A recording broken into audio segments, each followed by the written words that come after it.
Assalamualaikum warahmatullahi wabarakatuh.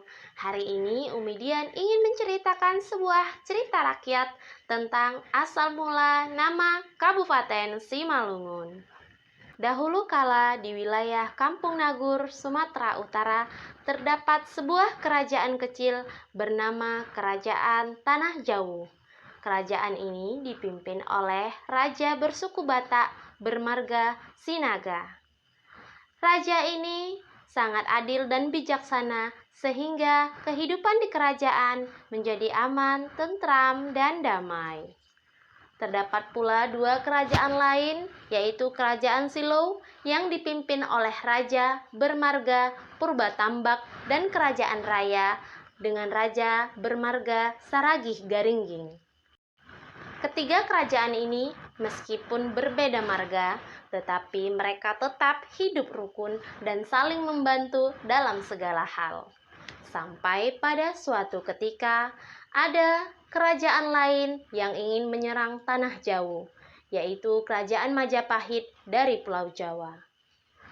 Ketika Raja Sinaga mendengar kabar bahwa Kerajaan Majapahit akan menyerang Kerajaan Tanah Jawu, maka Raja Sinaga meminta bantuan kepada kerajaan-kerajaan lain yang ada di sekitarnya.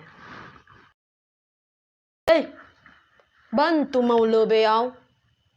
Lo marporang hanay baya Ay, maporang pakonisi dohang. Aha, maporang pakon tantaraning Majapahit ay.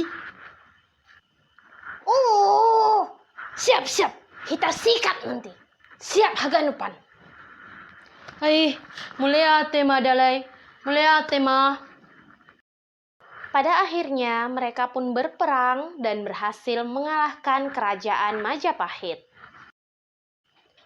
Sampai pada suatu ketika, terdapat serangan yang tidak tahu dari mana asalnya menyerang ketiga kerajaan tersebut secara bergantian. Pertama, serangan datang ke Kerajaan Tanah Jawu. Kemudian dilanjutkan serangan itu ke Kerajaan Silau dan yang terakhir ke Kerajaan Raya. Walaupun mereka sudah saling membantu, pada akhirnya ketiga kerajaan tersebut dapat ditaklukkan. Dan mereka pun kalah, menyelamatkan diri, lari tunggang langgang ke wilayah-wilayah yang lebih aman. Sampai akhirnya sebagian dari mereka menemukan tempat tanah Sahili Misir yang saat ini dikenal sebagai Pulau Samosir yang terdapat di tengah-tengah Danau Toba. Mereka pun hidup dengan tenang di sana, membuka perladangan, bercocok tanam, sampai menikah dan mempunyai anak cucu. Setelah sekian lama hidup di tanah Sahili Misir, akhirnya seorang dari mereka merasa rindu dengan kampung halaman, yaitu Kampung Nagur.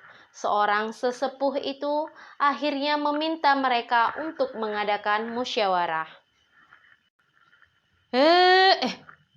Rindunya baya sama Kampung Nagur. Apa enggak ada kalian yang mau ikut pulang ke kampung? Rasanya aku pingin kali lah pulang ke kampung. Pung, dah enak pun di sini. Kasianlah itu peraan kita kalau ditinggal. Sementara sini tanaman kita pun banyak. Sayanglah Pung kalau ditinggal. Enak loh Pung di sini. Kok tak maunya kalian pulang sama aku? Ya udahlah, siapa yang mau aja lah, ayo kita pulang ke kampung. Kalau tak mau yang lain itu ya sudahlah, yang mau saja berkemaslah kalian ya. Akhirnya, sekelompok dari mereka pun memutuskan untuk pulang kembali ke Kampung Nagur untuk melihat bagaimana kerajaan mereka yang sudah lama mereka tinggalkan. Sesampainya di sana, mereka melihat keadaan Kampung Nagur yang sudah jauh berbeda. Akhirnya, kerajaan di mana berdiri dahulu sekarang sudah menjadi tempat semak belukar yang sunyi dan sepi tak berpenghuni. Bayada. Si mana lungun? Si mana lungun? Setelah melihat keadaan Kampung Nagur saat itu, mereka pun menyebut Kampung Nagur tersebut Sima Nalungun, yang berarti sunyi-sunyi dan sepi. Sampai akhirnya orang-orang menyebut Simalungun dan dikenal sampai saat ini bahwa daerah itu yaitu Kabupaten Simalungun yang berada di Pulau Sumatera Utara. Horas Simalungun, Assalamualaikum warahmatullahi wabarakatuh.